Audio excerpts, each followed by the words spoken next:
क्या आपने कभी सोचा है कि कैसे कोई एक इंसान दशकों पुराने राजनीतिक सिस्टम को अचानक से हिलाकर रख सकता है? नमस्ते, और आज के हमारे इस खास विश्लेषण में हम इसी अभूतपूर्व बदलाव को डिकोड करने जा रहे हैं। अभिनेता विजय, जिन्हें उनके लाखों फैंस प्यार से थलपति कहते हैं, उन्होंने हाल ही में जो चुनावी जीत हासिल की है, वो सिर्फ बैलेट बॉक्स की जीत नहीं है। सच कहूं तो ये तमिलनाडु की राजनीति में एक ऐसा ढांचागत भूकंप है जिसने पुरानी जड़ों को पूरी तरह से हिला दिया है। तो आखिर ये सब हुआ कैसे? चलिए एक पॉलिटिकल साइंस एक्सपर्ट के नजरिए से इस पूरे गेम को समझते हैं। ठीक है, चलिए सीधे मुद्दे पर आते हैं। इस पूरी केस स्टडी को हम 6 हिस्सों में बांटेंगे। पहला, स्थापित राजनीतिक ढांचा। दूसरा, एक फैंडम को संस्थागत रूप देना।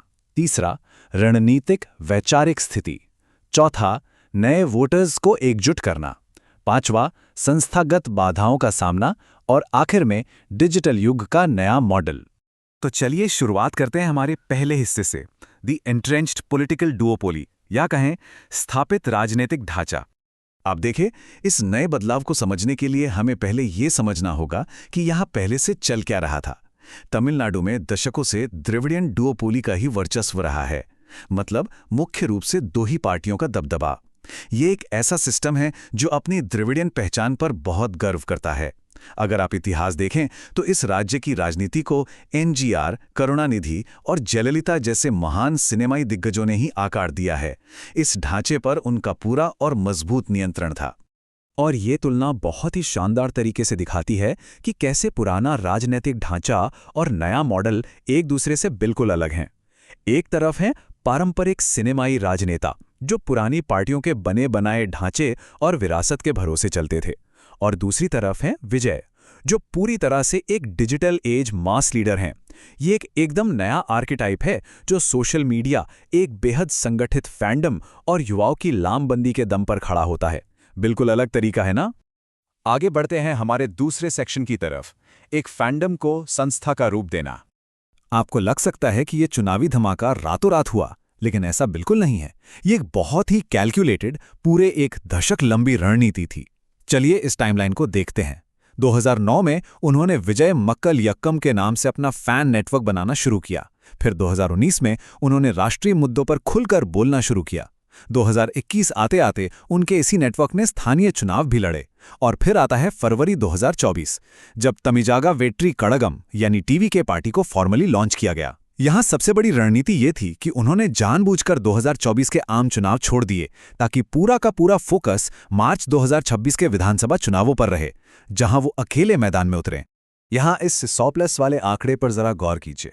2021 के स्थानीय निकाय चुनावों में जब उन्होंने 100 से ज्यादा सीटें जीतीं, तो ये उनके लिए सबसे बड़ा प्रूफ ऑफ कॉन्सेप्ट था। इसने साफ डेटा के साथ साबित कर दिया कि ये सिर्फ एक फैन क्लब नहीं है, बल्कि इनके पास जमीन पर वोट लाने वाली एक प्रॉपर फंक्शनल मशीनरी मौजूद है। अब आते हैं सेक्शन 3 पर, रणनीतिक वैचारिक स्थिति। टीवीके ने पहले दिन से खुद को कैसे पेश किया? इनकी जो रणनीतिक पोजीशनिंग थी वो बहुत ही क्लियर थी। भ्रष्टाचार का विरोध, सामाजिक न्याय और विभाजनकारी राजनीति को पूरी तरह से नकारना। अपनी रैलियों में उन्होंने अंबेडकर और पेरियार जैसे ऐतिहासिक महापुरुषों का संदर्भ दिया। अब इसे आप सिर्फ एक फिल्मी बयानबाजी मत समझिएगा, इसे कहते हैं एक पॉलिटिकल मास्टर क्लास।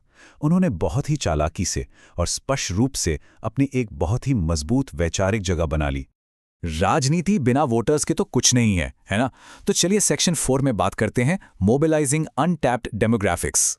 तो यहां सबसे अहम बात यह है कि आखिर वो कौन लोग थे जिन्होंने इस जीत को मुमकिन बनाया। सबसे पहले हैं जेनजी वोटर्स। ये वो युवा हैं जो विजय में अपनी खुद की पहचान और एक तरह का विद्रोह देखते हैं। इसके बाद है महिला वोटर्स, जो विजय की उस बहुत ही सावधानी से तैयार की गई समाज सुधारक वाली छवि से गहराई से जुड़ गईं। और तीसरा, एक बेहद ही एक्टिव ऑनलाइन बेस, जिसने उनके फिल्मी और असल जिंदगी के डायलॉग्स को सोशल मीडिया पर पूरी तरह से डोमिनेट कर दिया। लेकिन इस सब का पैमाना कितना बड़ा था, इसका एक बहुत ही दुखद लेकिन अहम डेटा पॉइंट भी है। करूर में जो भगदड़ मची वो एक बेहद गंभीर घटना थी, लेकिन अगर हम इसे निष्पक्ष रूप से देखें तो ये इस बात का सबूत है कि इन रैलियों में भीड़ और भावनाओं का स्तर कितना अभूतपूर्व था। ये महज कोई स्टार पावर नहीं थी, ये सच में एक बड़े जन आंदोलन का रूप ले चुका था। ये लाइन मुझे बहुत सटीक लगती है, फर्स्ट डे फर्स्ट शो से लेकर उनकी पहली राजनीतिक जीत तक। ये कुछ शब्दों में ही पूरी कहानी कह देती है कि कैसे उन्होंने अपने बॉक्स ऑफिस के जादू को सीधा सीधा वोटिंग मशीन के नंबर्स में बदल दिया। कमाल का ट्रांजिशन है। अब चलते हैं सेक्शन 5 की तरफ, संस्थागत बाधाओं का सामना। क्योंकि जाहिर है जब आप इतने बड़े सिस्टम को चुनौती देंगे तो रुकावटें तो आनी ही हैं। और रुकावटें आई भी। इस नई मशीनरी को कई कड़े इम्तिहान देने पड़े। हम इन्हें पॉलिटिकल डेटा पॉइंट्स की तरह देख सकते हैं। पहला, ईडी जैसी केंद्रीय एजेंसियों द्वारा वित्तीय मामलों में पूछताछ और जांच। दूसरा, संस्थागत दबाव, जैसे उनकी फिल्म जनौनागन का रिलीज ना हो पाना। और तीसरा, निजी जिंदगी में उथल-पुथल, उनके तलाक की कार्यवाहियों और सह कलाकार त्रिशा को लेकर पब्लिक में फैली जबरदस्त अफवाहें। चलिए देखते हैं कि ये सब आगे कैसे बढ़ा और उन्होंने इन चुनौतियों को कैसे हैंडल किया। स्टेप 1, भारी जांच और निजी अफवाहों का सामना करना। स्टेप 2, सबसे जरूरी, पब्लिक के सामने एकदम शांत और संयमित रहना और अपना काम करते रहना। और स्टेप 3, इसका नतीजा ये हुआ कि उनके इस अडिग रवैये ने जनता के बीच उनकी एंटी एस्टैब्लिशमेंट या व्यवस्था विरोधी छवि को और भी ज्यादा मजबूत कर दिया। जो उनके खिलाफ इस्तेमाल हुआ वही उनकी ताकत बन गया।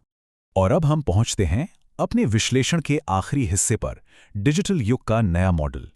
कुल मिला के बात यह है कि विजय ने राजनीति का एक बिल्कुल नया ही पैराडाइम सेट कर दिया है। वो डिजिटल युग के ऐसे नेता बनकर उभरे हैं जिनकी पूरी ताकत उनके फैंस, सोशल मीडिया और युवाओं का साथ है। इस पूरे मॉडल की सबसे दिलचस्प बात यह है कि इसने पुराने नेताओं और पुरानी पार्टियों के उस सिस्टम को पूरी तरह से बाईपास कर दिया है जो पहले ये तय करते थे कि सत्ता में कौन बैठेगा। अब यहाँ जो बात सबसे दिलचस्प है वो ये है, जैसे जैसे तमिलनाडु में पारंपरिक द्रविडियन राजनीति का सूरज ढल रहा है, क्या डिजिटल युग का ये जन आंदोलन चुनाव जीतने का एक नया ब्लूप्रिंट बन गया है? जरा सोचिए, क्या आने वाले समय में दुनिया भर के लोकतंत्रों में हमें ऐसे ही बदलाव देखने को मिलेंगे? ये एक ऐसा सवाल है जो सच में सोचने पर मजबूर कर देता है। आज के इस विश्लेषण में हमारे साथ जुड़ने के लिए आपका बहुत बहुत धन्यवाद।